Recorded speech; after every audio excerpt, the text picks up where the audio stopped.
I am so excited to welcome everybody to this Mental Health Week webinar.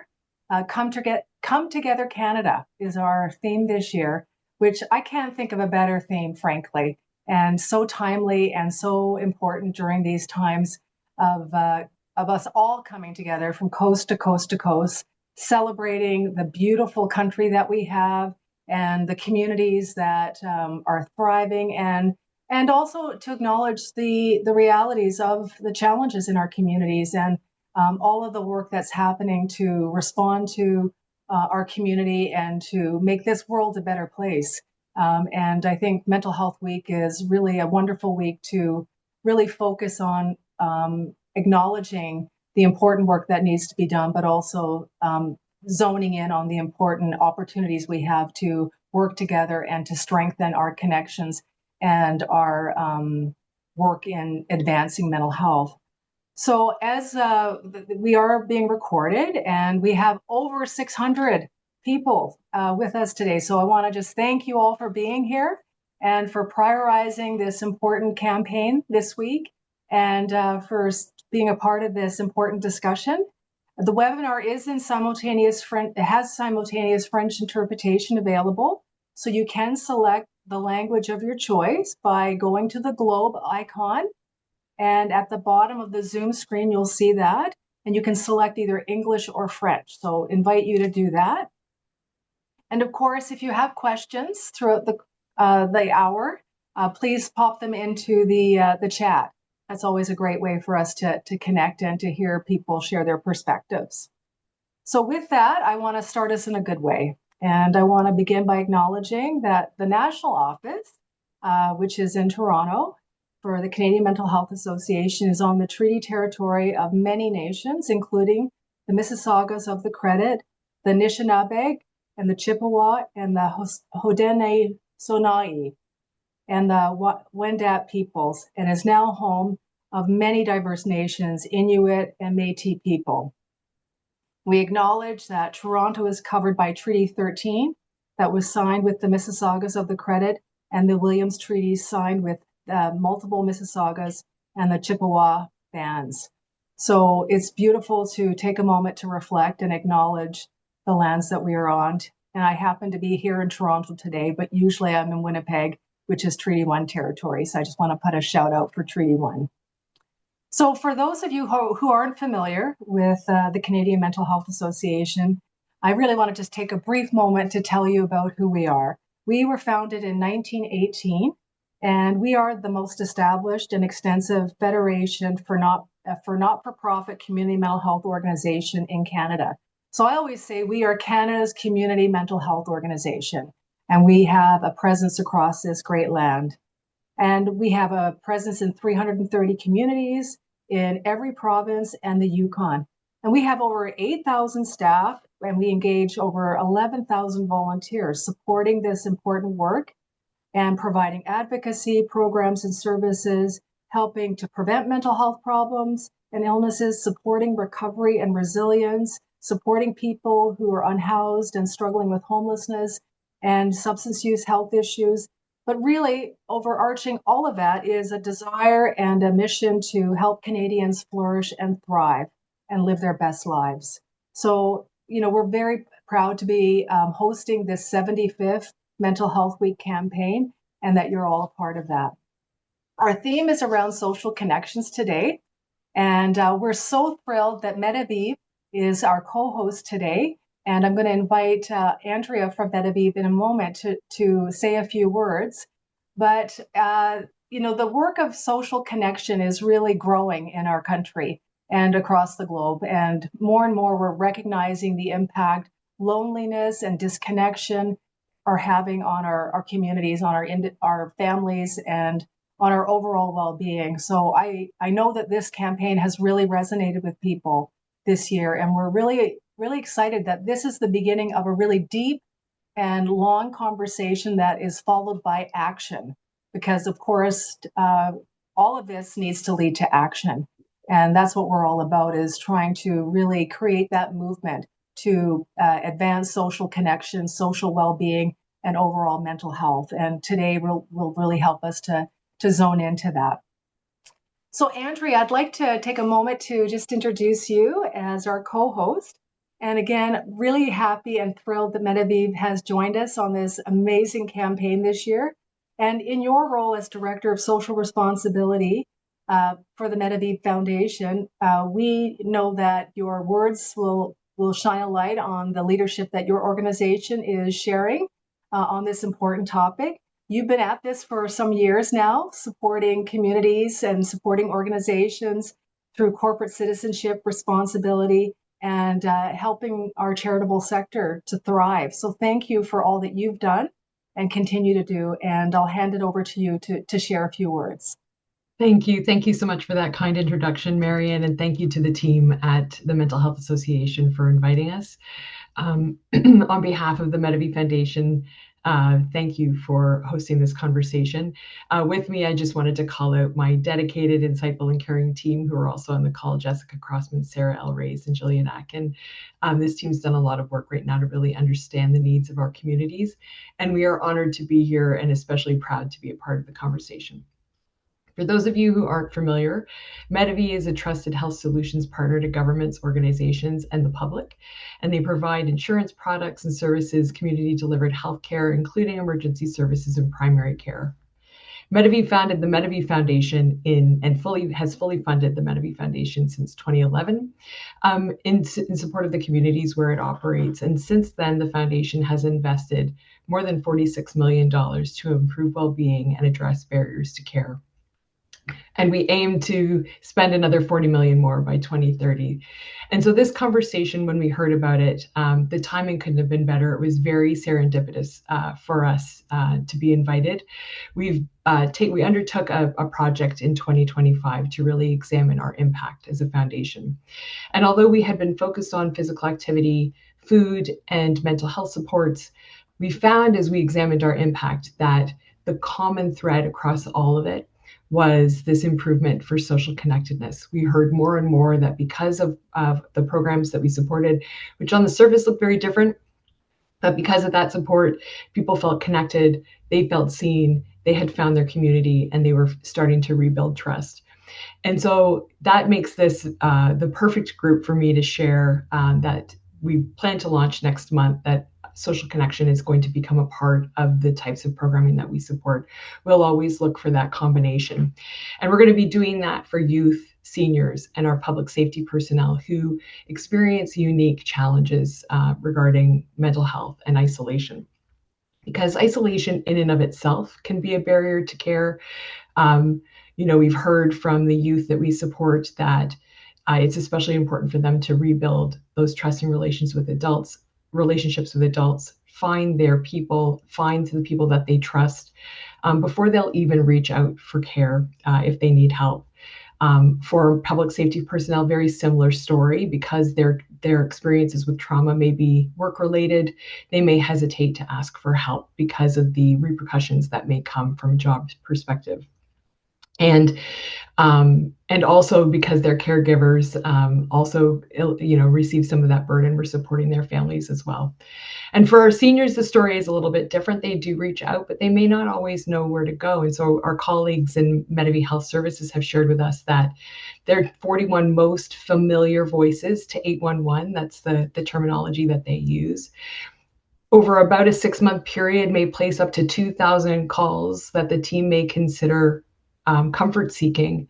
And so imagine that scenario. You just want to make sure that you want somebody to see you, you want someone to hear you, and you're reaching out in the only way that you know how. And so for that reason, starting next month, the Medavie Foundation is launching a renewed strategy that is focusing on prioritizing those three populations: youth, seniors, and public safety personnel, and making sure that they have that great combination of elements that contribute to well-being.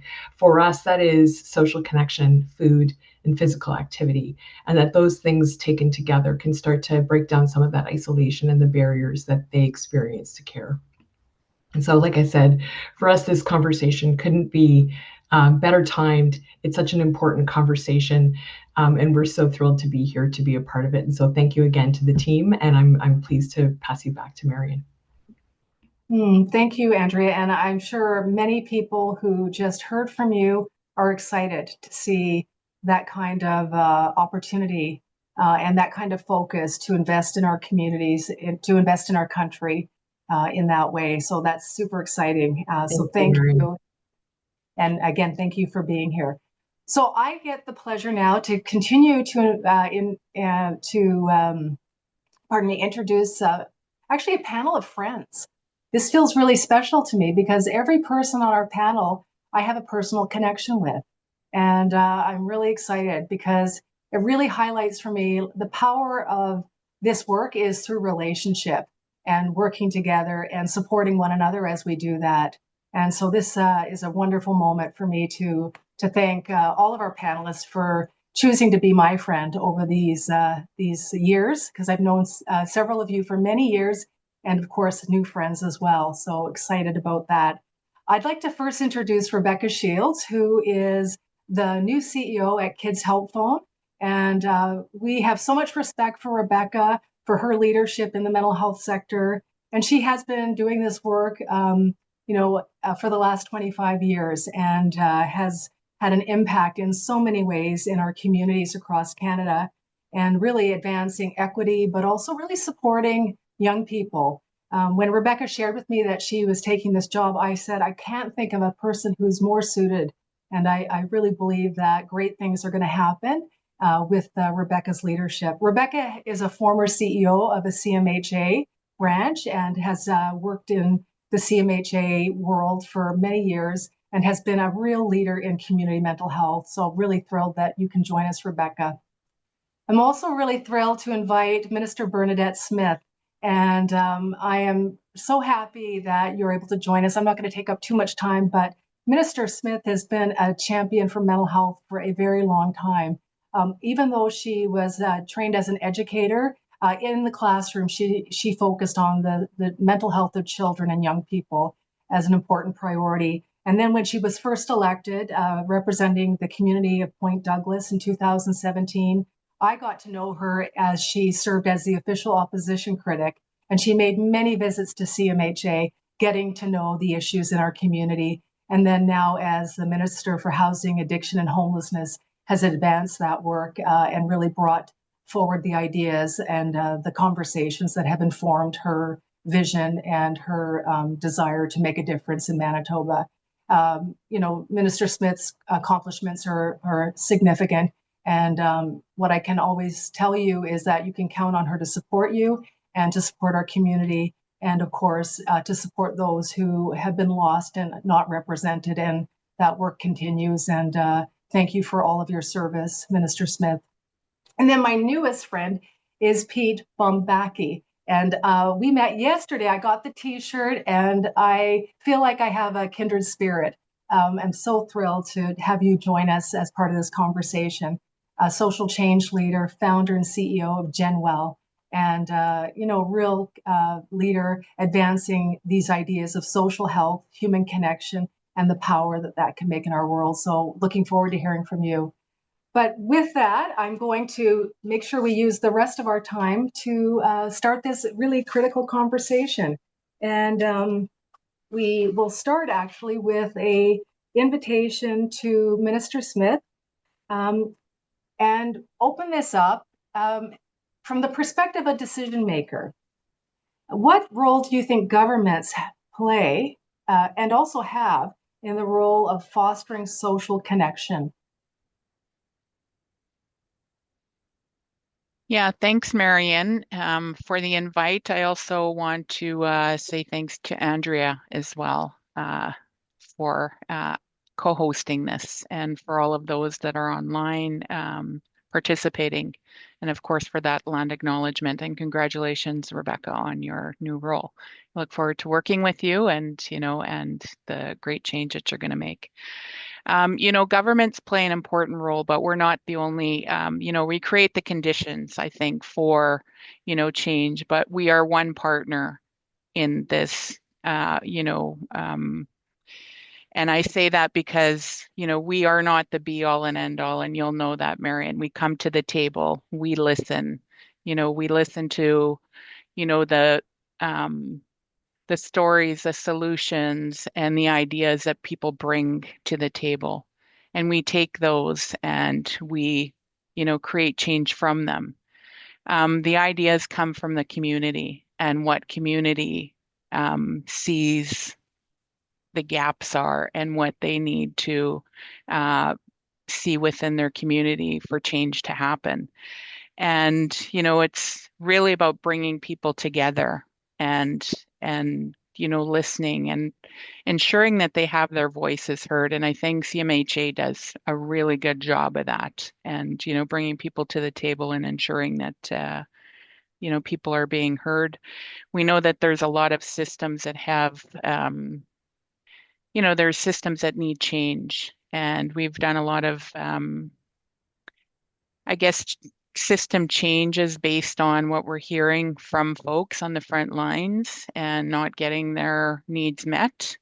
I think about Your Way Home and people being housed and not getting their mental health needs met. And, we really responded to that in terms of ensuring we're not just housing people, but we're making sure that there's supports within those housing to ensure that people's mental health needs are being met. So that's just one example, right? Making sure that we're creating the conditions, destigmatizing, the discrimination that's created within these systems to help, create the conditions where we can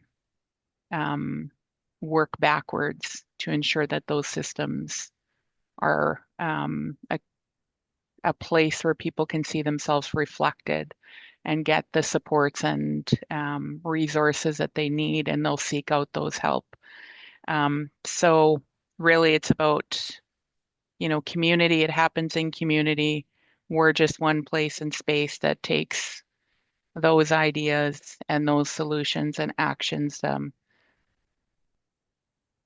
Thank you. And that place of hearing from community and also hearing about solutions, because that's the one thing I've observed is that there are solutions in our community, and being able to lift that up and to resource that and to create that transformation opportunity is really where the magic can happen, and that's exciting.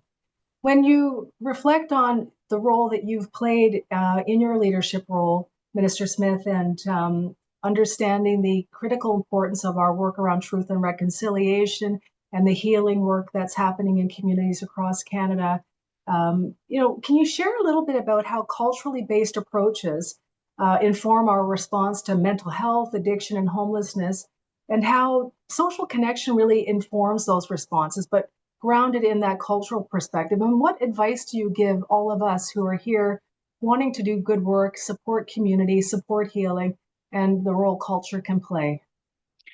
Yeah, I think it's really about it's rooted in relationship. And I think we all know that, right? Meeting people where they're at and, whatever it is that they want. Not everybody comes from, whatever culture they come from. I think of communities I used to go into when I was teaching.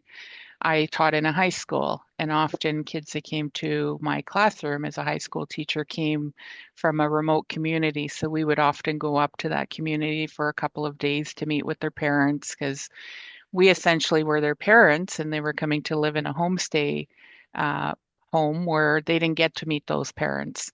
And they spent most of their time in our classroom and going up to their communities. Some were Christian, some were Indigenous faith-based, and, many didn't really, fit with either. And, really helping kids and adults, navigate wherever they'd like to be. So I think really meeting them where they're at, helping them to navigate where they'd like to be, and supporting them.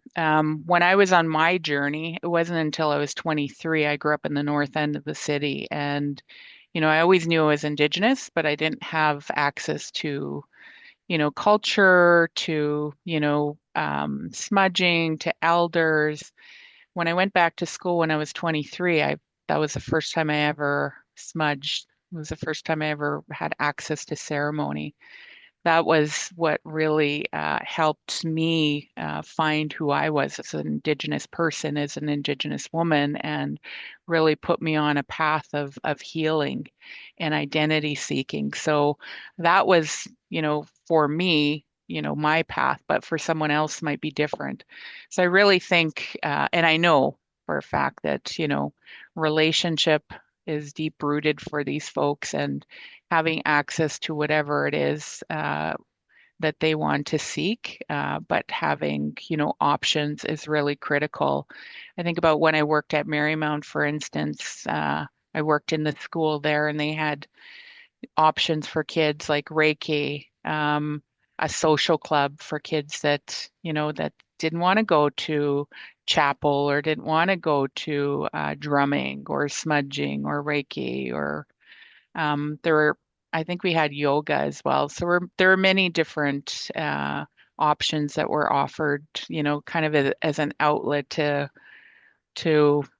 get rid of maybe some bad energy and, release and bring some of that good energy in.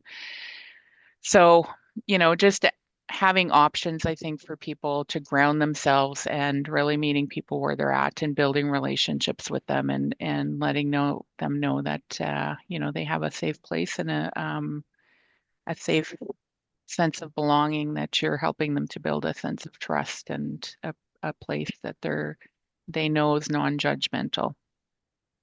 Well, it's such a beautiful framing of the broadness of mental wellness, right? And that it's really about social well-being, emotional well-being, physical well-being, spiritual well-being, and of course, cultural well-being.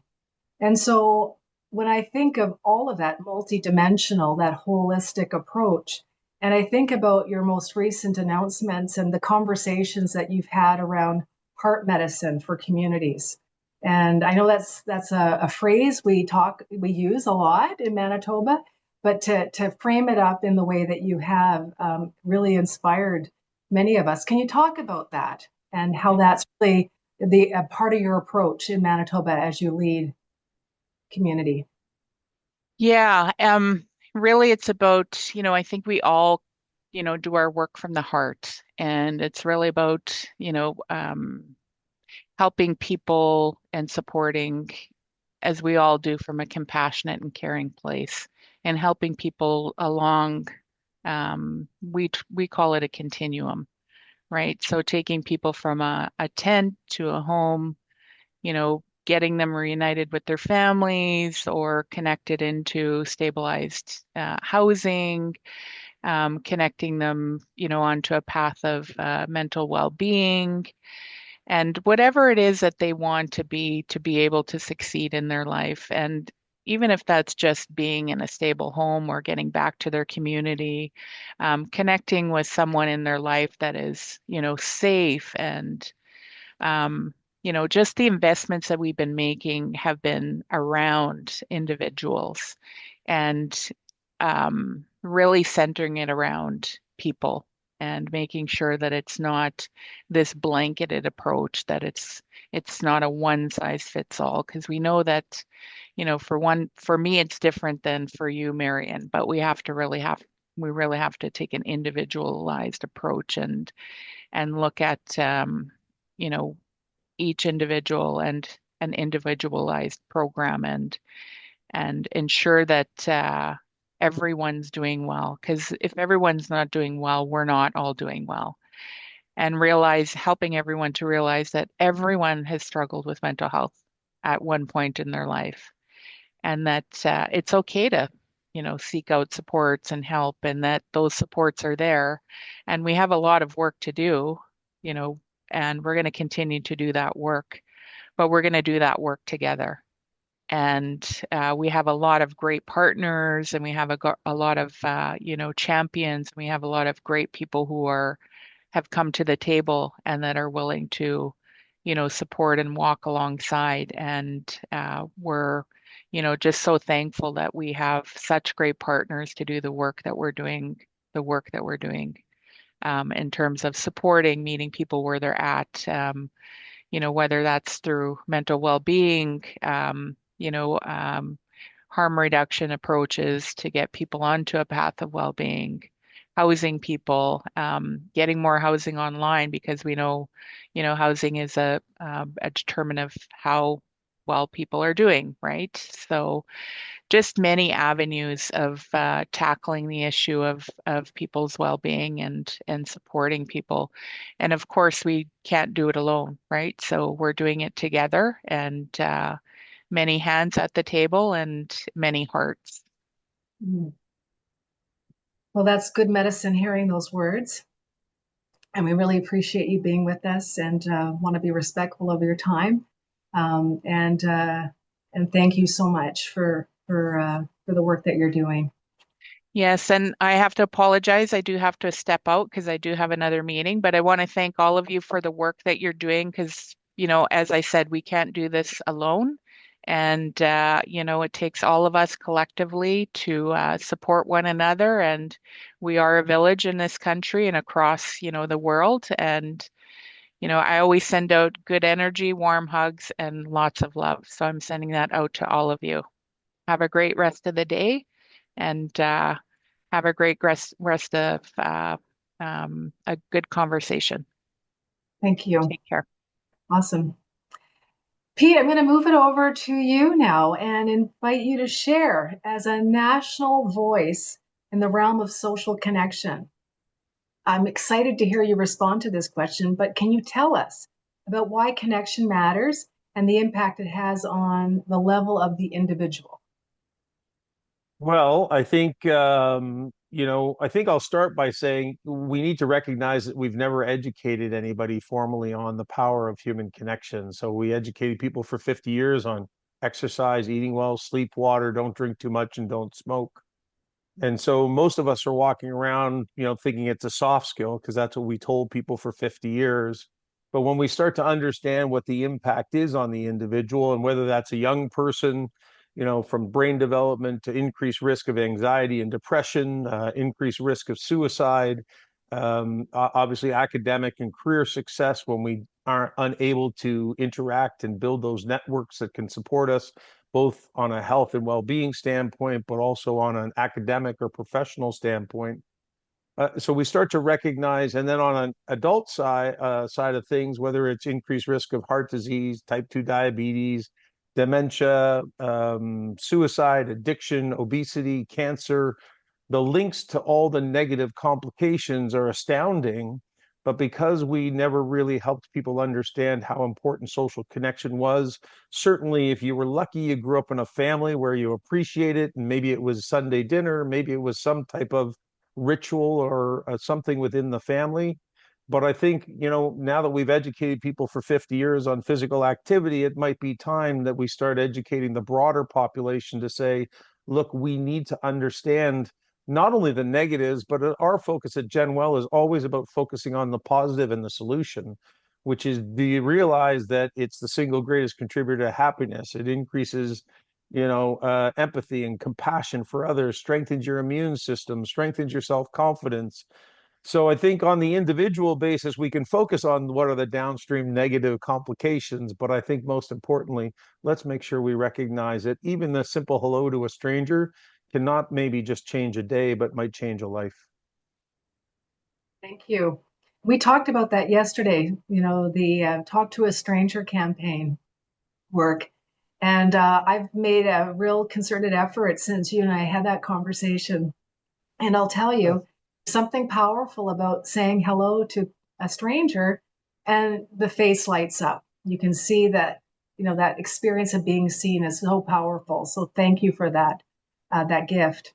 Rebecca, you're one of the friendliest people I know.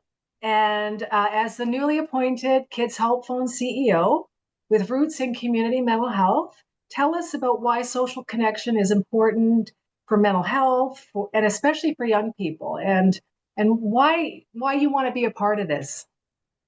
So, I think Pete set it up really, really well about the role of connection and our well-being. And they say that chronic loneliness is equivalent to smoking 15 cigarettes a day. But we have to recognize that feelings of loneliness are actually a human experience, and it's okay to feel lonely.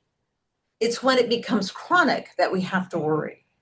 And so we think about what does it mean to be chronic, where does it begin? And for me, it's always been about youth and understanding that we need to address things early so that we don't end up in situations of chronic loneliness where it impacts people over the long term. And of course, we often think a lot about it in our seniors populations and continue to, but we have to also, and of course, look at it in our younger populations as well. And one of the really interesting parts of the research is that from a study that happened in 2011 by Messiadel, they really understood that the experience of loneliness was both individual and environmental. And that regardless of what happens, people are going to have individual experiences. And that can be because of the social ways that they were raised and their own experiences of how bad it is to feel lonely at the time. So that's why some societies have higher degrees of chronic loneliness and others have lower degrees, because it's how we perceive the experience of loneliness. But on the other hand, and what I'm very passionate about is, and as the minister talked about, what are those conditions that contribute to people feeling lonely? And some of it she spoke about. You know, are there places for people to gather, and can they access them? What is the culture around feeling like you belong at that space? And then is even the physical environment or the social environment welcoming to that? So at Kids Help Phone, I did a deep dive into what we were seeing. And not surprisingly, so the average, we see about 500,000 individual interactions every year, and about 20% of those are people experiencing as their top issue some sort of loneliness, isolation, feeling that they have nobody to talk to. So that worries me. And that is actually across both men and boys and young girls and young women. So we have to think, we can't, you know, there are gender experiences around it as to why it happens, but it's universal. Now across Canada, we know that chronic loneliness ranges from 11 to almost 27%. So it's not surprising, but if you think about youth at about 22%, that's creeping up there to the top end. So the other things we're learning at Kids Help Phone is that, you know, and it was said by Andrea when she talked about people need somewhere to reach out to when they're feeling that way. But more importantly is, how do you sustain those connections? And I think this is a conversation that you're bringing in today. And what is our role in reaching youth and understanding where they're at to help bridge that voice into actually, as what Pete said, what are the solutions that we can co-create together with youth around what it means to have, you know, whether they're learning about belonging, but also just really learning about, you know, how do you connect in a world that we're not going back. So just removing phones, we're not going back. So how do we connect in a way that meets the changing times so that youth actually can experience that strong sense of belonging, that personal experience within a world of connections that support them? You know, that the experiencing those connections and feeling a part of a world that makes sense too. And I think that sometimes that has kind of left many of us wondering about how do we keep supporting young people as, you know, things sometimes don't make sense, and working through those challenges. So, you know, we'll do that together. And Pete, I'm going to pass the question over to you around the kinds of conversations that are happening as you keep moving this work forward. You've talked a lot about upstream work and prevention. So when we think about social connections as that foundation for well-being, can you speak to how mental health or health systems more broadly may need to realign, and even how we work together to do this work together in communities needs to kind of be realigned. And we need to start making a different sense of things, because maybe the way things are organized right now aren't working as well as they could.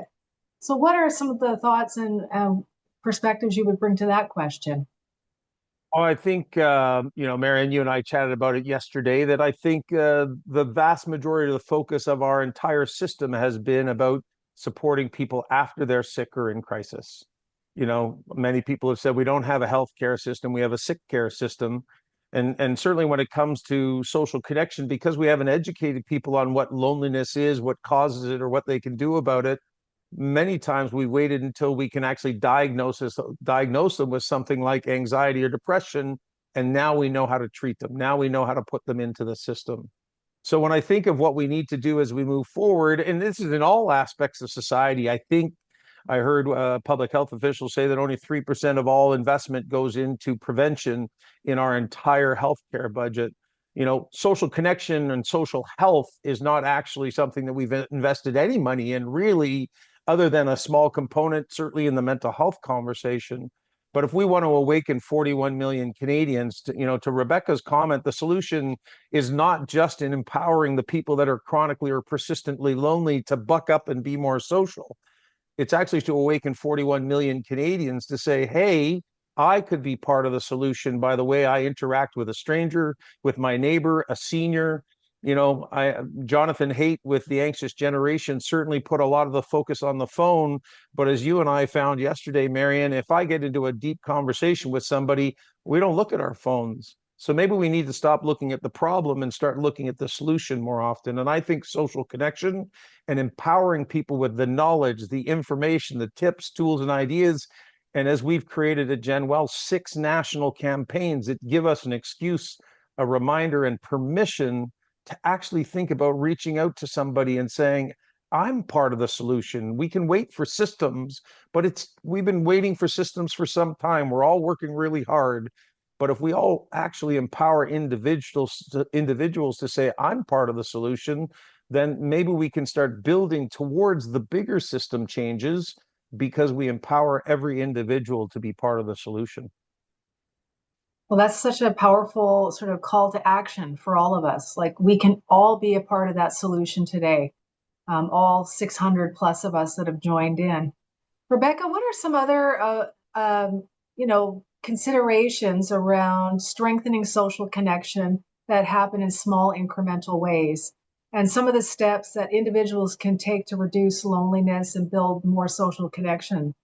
What's helped you in your life? Tell us about a time that someone connected with you and had an impact. So I'm going to answer that in 2 ways. I am going to jump on and reinforce what Pete said, because I think it's really important. We did launch Canada's first framework to look at solutions towards belonging. It looks at how communities can co-create and understand and create their own solutions to address belonging that is community-based. But there's another question, which is, to the sense of so that's sort of a community approach to address those conditions. And then there's that individual approach. Always the first thing that a clinician will say is, have you volunteered? It is incredibly difficult always for people to ask for help. It is unbelievably hard, particularly when you're in challenge. But I see people who have acute struggles, or even just having a bad day, that will help somebody else out. Whether they will help, when it comes to youth, the number one thing that we hear is, I'm really worried about my friend. And how do I get my friend support? Or I'm worried about my mom or my brother or my sister. But it is their need to support their friends. And it is that need to be of value. And so sometimes it's quite hard to, ask for help, but to volunteer and to give, because that is the way in the door of creating connection. And so the first thing I always say to people is, help somebody out, and I think you started this conversation about, smile to a stranger. Really, that is a gift that you're giving to somebody else. Are you doing it for yourself, or are you trying to say to somebody, hey, it's okay, and I see you? So I think that act of generosity is a place where we often think about starting the conversation for ourselves and for the people who we're worried about. And so from there, that's one place to start. I think for youth in particular, we know, depending on where they are, when we talk about young people, are we talking about, elementary age or high school age? I think those are different approaches. We have to think about where kids are at and how to connect with them where they're at. And so obviously we think about schools and we think about sports and we think about arts clubs. And we also think about what does it look like to connect online. And when you're in very rural or remote places, they can be a lifeline.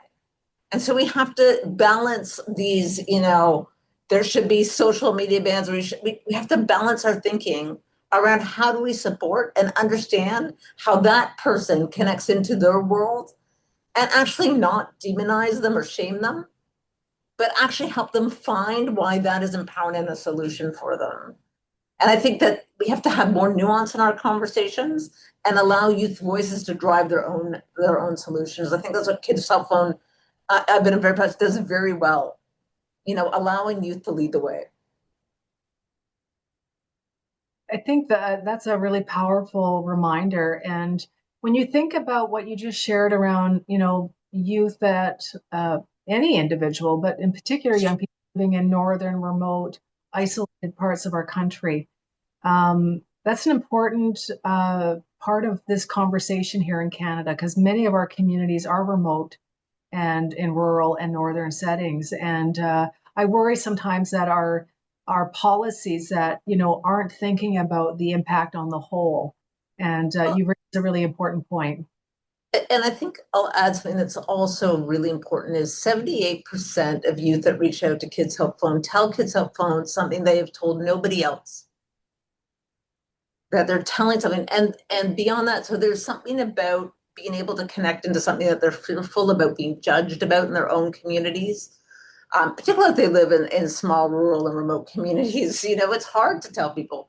I think the other thing is that 57% come to us around identity-related issues, maybe 2S LGBTQ plus issues, but they're dealing with issues, and again, that might be a connection through social media or through social groups or in person to find people who can understand the experience of trying to figure out who you are and what that means to be empowered on who you are and be proud of who you are. And that is a journey that we all go through. You asked me about my own personal story.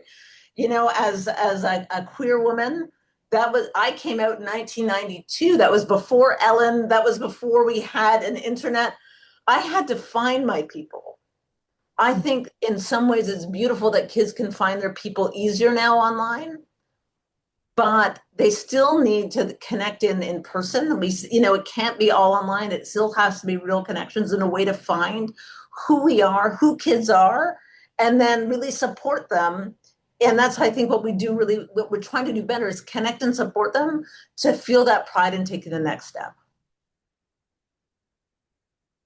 I think that's amazing. And I think finding a connection and connecting with identity, can be a lifelong journey, and our young people, are in those early days of that. And as we go through the various stages and transitions in life, sometimes that continues.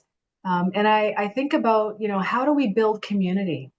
How do you find your people in this world? And, I think about older adults. I think about adults who are in workplaces working virtually and the impacts that may have. That important work around connecting and the social connections, maybe between two people, but how do we create community? So, Pete, when you think about the theory that's fueling our understanding around social well-being and moving to action, if you were to leave folks with one action today, one step that they can take to build better connections, better community, what would that be? What would you want to share? Well, I will, again, when you think about the theory, whether it's belonging or community or mattering or inclusion, all these things are the result of building human interaction. And digital technology is a wonderful conduit into the human interactions. But we know a study out of Montreal at the end of the global pandemic says a face-to-face interaction has 9 times the brain activity, and that 80 to 90% of communication is nonverbal, and we lose many of those nonverbals through digital technology. So technology is a wonderful starting point, but we, as Rebecca pointed out, we need to be trying to drive people back to those simple interactions. So when I think about what do we need to do and what is the simple step, a campaign that we launched 3 years ago called Talk to a Stranger Week. It happens in the last week of November every year. And that was rooted on the research done by Dr. Gillian Sandstrom out of the UK and Dr. Nick Epley out of the US, who are both big champions of the work we do at GenWell. That research and Canadian research suggests that those who talk to strangers just once a week are up to 3 times happier than those who don't talk to strangers. That 97% of the time when we talk to a stranger, both parties are happy that it happened. And frankly, they find it so difficult to find a situation where somebody is mean to a stranger when they actually talk to them that it's almost non-existent that we actually have negative interactions. And then finally, the research suggests that when we talk to a stranger, it increases happiness, trust, optimism, safety, security, inclusion, belonging, community. So the output of these little interactions, and I think of all interactions being connection leading to those things. So whether it's a stranger, a neighbor, a classmate, a colleague, a workplace, oftentimes we try to fit people into what one solution is. And I think when we talk about human connection and empowering people with the information that connections are all around us, and it's really up to you to see those opportunities to say, I could say hello to that person or that person, recognizing when we give people the truth and the facts around connection and where they might be. I believe that talking to a stranger may be the most foundational element of society that may lead us to all the solutions that we're trying to solve for, from a connected society, safer communities, but to happier and healthier human beings. Because at the end of the day, until yesterday, Marion, you and I were strangers. And then somebody connected us on an email. And as you said right off the top, we're now friends because we had the opportunity to connect. And I believe if we had to stop telling people 50 years ago to stop talking to strangers, because that's what I've been told my entire life, if we had been encouraging people all the way along this journey to say, hey, you might want to consider saying hello to somebody that looks like you or doesn't look like you, who thinks like you or doesn't think like you, acts like you or doesn't act like you. That is how we actually build those initial relationships that lead to safety, security, trust, belonging, inclusion, and actually create the safer communities and societies that I think we're all striving for. So I think opening our hearts to the people around us is probably the greatest simple step we could all be taking. That's heart medicine, all of that. Yeah. Mm. Rebecca, if you give one piece of advice to someone who's struggling with loneliness or feeling isolated, what might that be?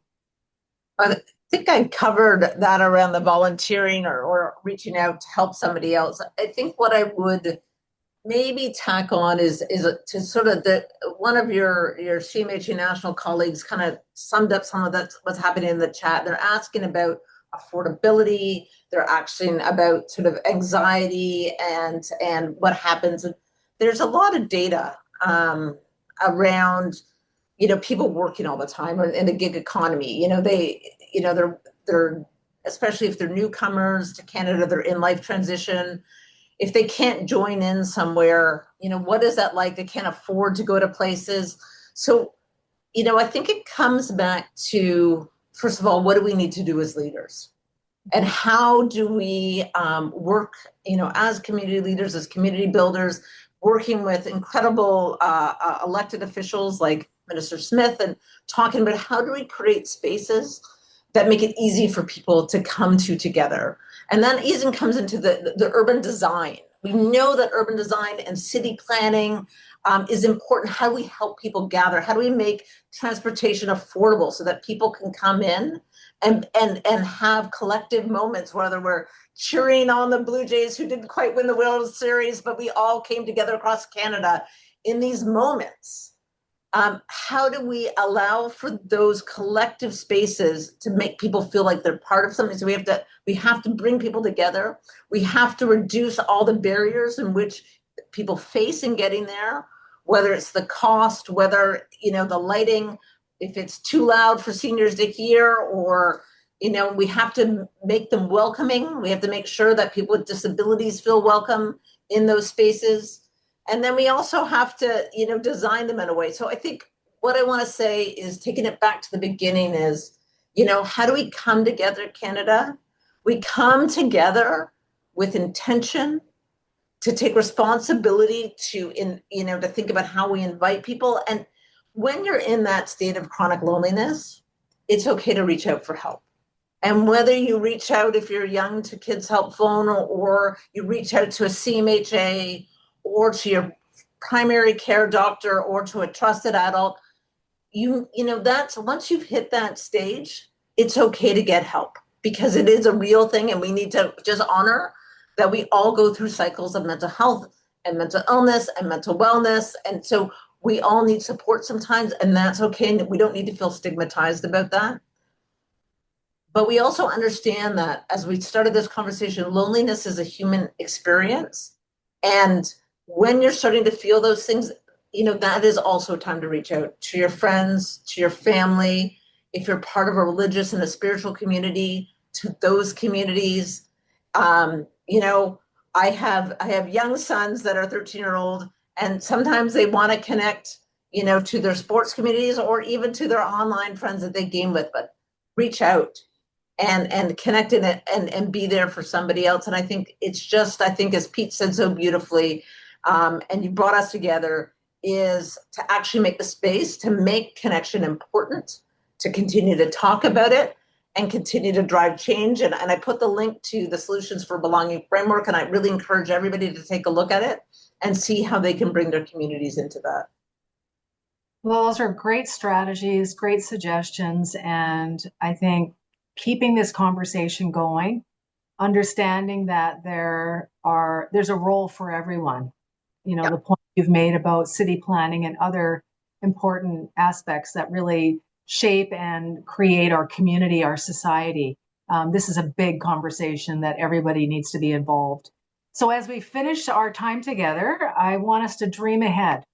I want us to think about the year 2056. Oh boy, I don't even know how old I'll be then. Old. What does connection look like? How are we connecting, and what impact is it having? So is that future state, the world we're going to create together, what does it look like? Pete, I'll give you the floor to respond to that first, and then back to Rebecca. Well, I think it's everything we've talked about today, whether it's third spaces, whether it's a population that actually understands the importance of social connection as a fundamental need that we have for happy and healthy homes, streets, communities, workplaces, classrooms, everywhere we go.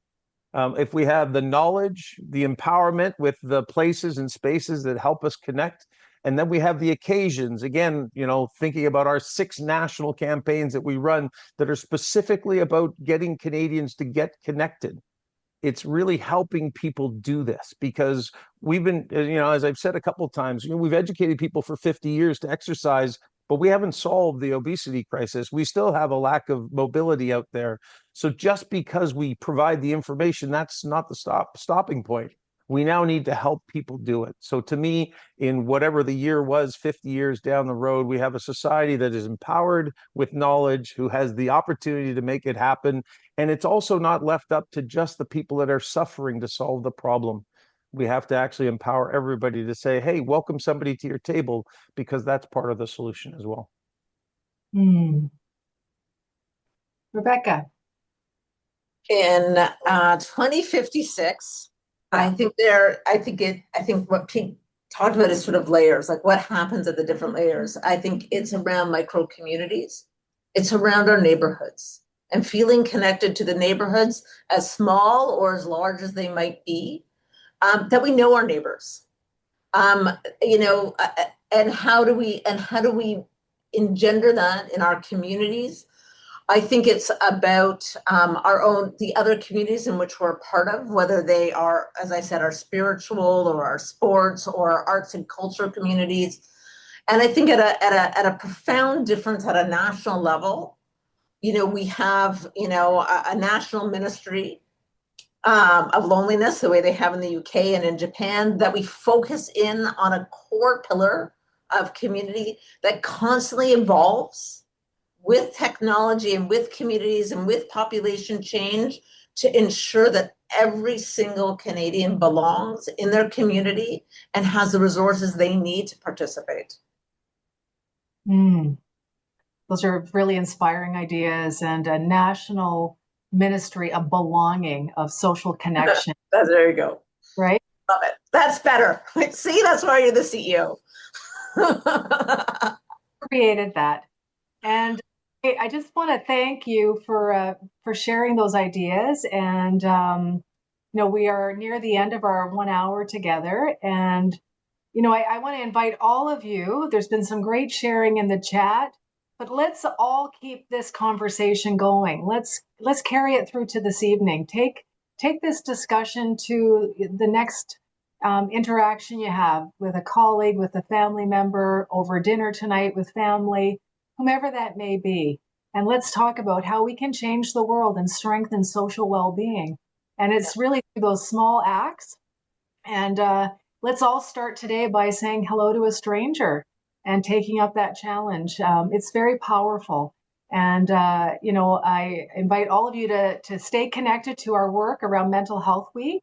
We have more resources. If you go to mentalhealthweek.ca, you'll find other ways to get involved in this conversation and to keep this discussion going strong. And we'll also be sending out a survey to everybody to invite you to share, your feedback and future ideas, as well as a Q&A sheet following up on some of the questions and topics that we've explored together. Again, I want to thank our panelists, Pete and Rebecca and Minister Smith. We're so thankful for your wisdom, your leadership, your inspiration.